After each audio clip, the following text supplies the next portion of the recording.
Cette année encore, il n'avait pas franchi ce pas, se rendre au lieu des origines d'une des branches de son arbre et en vérifier lignée, parcours, trajet. Et pourtant, le village n'était pas si loin, seulement de l'autre côté des collines, vers la mer. Les anciens et leur mémoire avaient laissé des traces. La plus nette était celle de son prénom, le même exactement que celui du père de son père. Ce dernier, quelques mois avant de quitter ce plan de l'existence, avait insisté sur ce prénom qu'ils portaient tous deux à l'identique, et qu'un jour, il lui dirait un secret. Mais quel pouvait être ce secret? Pendant des années, cette phrase, par 3 fois répétée comme dans un conte, avait tourné dans sa tête, et il avait cherché.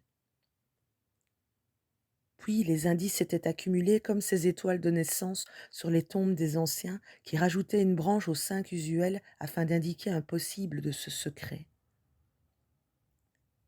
Cette année encore, il quitterait le lieu des origines des siens, ce qu'il considérait sa maison véritable, sans avoir fait ce pas pour aller un peu plus loin. Un secret se pose souvent comme un sceau qu'il nous faut défaire avec vigilance et au bon moment. Quand alors dénouer les fils du silence? Et pourquoi faire?